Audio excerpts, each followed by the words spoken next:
All this took place to fulfill what the Lord had said through the prophet. This is a fulfillment of the promise that Paul makes that all things work for the good for those who trust in the Lord. That in the chaos and the busyness and perhaps our own blindness might be too strong a word, but our own fogginess in being able to see our lives clearly, we can oftentimes fail to trust the Lord that what He is working in my life is going to pan out. Sometimes it takes a long time, though. The longer form of this gospel, if I wanted to torture Deacon Stephen this morning, is the infamous genealogy according to Matthew, right? That long list of who begot who begot who begot who. That's a long time. There's 14 generations between, there's 3 sets of 14 generations between the calling of Abraham to Jesus Christ. That's a long time, right? And I might even have that wrong, because there's 2 genealogies. Anyways, I do know for sure there's 3 sets of 14 generations. That's a long time for the Lord to fulfill a promise, to show people who sit in darkness, people who are struggling with sin and with disorder and concupiscence. It's a long time to convince them that, hey, just sit back, trust me, I'm working this out for your good. Right? A more proximate and visceral sort of situation there is Joseph, betrothed to Mary, supposedly a virgin, but here she is now with child. How am I to trust the Lord? But the Lord says still, Joseph, just trust me. Do the right thing. Do what I've asked you to do. It's all going to work out for the good.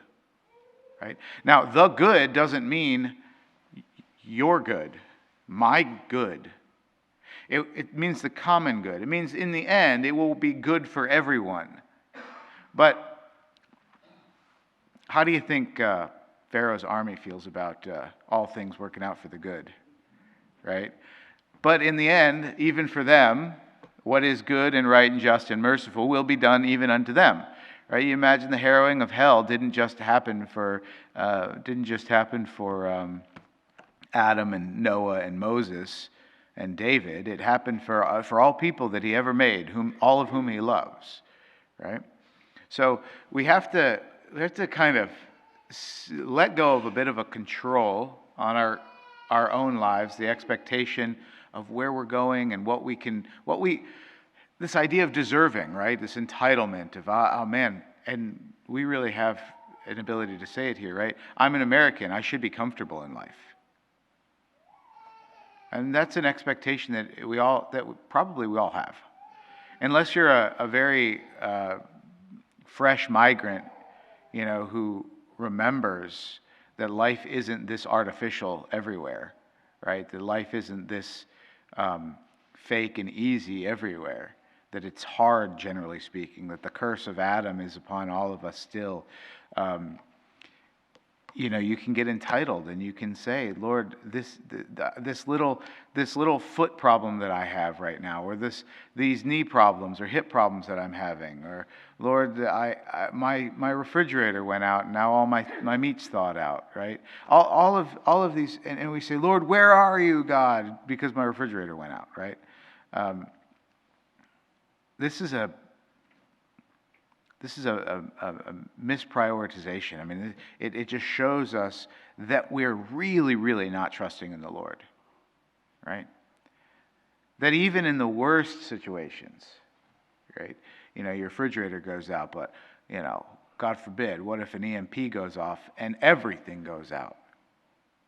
Even then, the Lord says, in the chaos and turmoil that would ensue, the collapse of civilization as we know it, all of our luxuries and amenities going away, even then the Lord would say, I am working all of these things out for your good.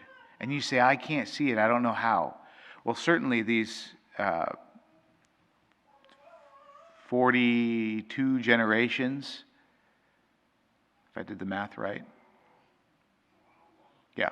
These 42 generations couldn't see how the Lord was working out the salvation that he had promised Abraham, right? That from a little girl who was born perfect and holy would come forth the Son of Justice, that those who sit in darkness have seen a great light.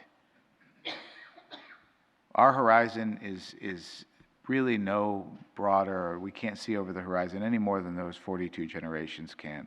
So many times in our lives when we struggle or afflicted, or we're suffering some heartache, or we see in the world how how people just make such bad choices, and we say, Lord, how is this working out for the good? Right?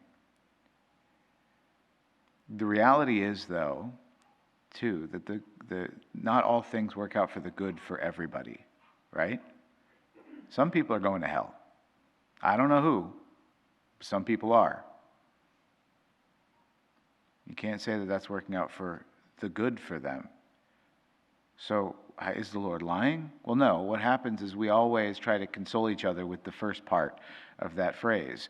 Oh, God works all things for the good. That's not what he said. It's not what Paul said. He works all things for the good for... You just heard it. Do y'all not read the readings before you come to Mass? Well, this is an odd one, right? Because there were options, and it was a feast day. So, okay, fair. I'll give you a pass there. For those who trust in the Lord, because ultimately the only good that he's talking about is our salvation. He's not talking about any good that comes to us in this life, and that's why we can't say, "Oh Lord, what is it that you mean that all things work out for the good? Look at the misery I'm in. I stubbed my toe this morning getting out of bed. Oh, woe's me." Right? How can you say this is working out for the good? If you trust in the Lord, you'll end up in heaven. And dang, man, that's the good working out for you. Right? If you don't trust in the Lord, your life could be grand, and you might not even ask the question, oh, well, do all things work out for the good because your life is so good? And then you die and you go to hell. And well, that didn't work out to your good, did it? We have to remember both of those things, that the Lord is destined. He's called all people to heaven. He wants everybody there. And he's opened the gateway wide for everybody if they'll just walk in the right direction, right? And that direction is navigated by trust in the Lord. And so it's only in being directed by that trust that we will find our ultimate good, that the things that we endure now will work out for the good, for our good, right? And so we have to daily sort of calibrate our compass through life, not calibrating it according to my plan to get out of this discomfort, or my plan to get out of this pain, or my plan to put this thing together that I think is going to be good for me, but rather to calibrate that compass according to trusting in the Lord. And that means I will do what is right no matter what. That's what all of the great patriarchs going down through all those generations that are listed in the book, in the Gospel according to Matthew did. That's what Joseph did, and that's what you and I need to do. I completely omitted Mary there. I mean, look at her trust in the Lord, right? Her trust in the Lord didn't just come when the angel said, hey, you're going to be pregnant and not have a husband. And by the way, the nicest thing that he's going to try to do for you is divorce you because he doesn't want to stone you, right? I mean, and Mary still says, yes, I'm the handmaid of the Lord, be it done unto me according to my word. It doesn't just stop there. This is a woman who could have told her son to come down from the cross and not get crucified in the first place, and he would have been like, okay, mother, you've just condemned all of the rest of humanity, including yourself, because your own sinlessness comes from my cross, right? But I'll do it if you tell me to. And she didn't. She still trusted that her son's torture and death was going to work out for the good because she trusted in the Lord's word, right? These are models for us to navigate our way through life, to calibrate our compass day to day on their example of trusting in the Lord, that no matter what comes,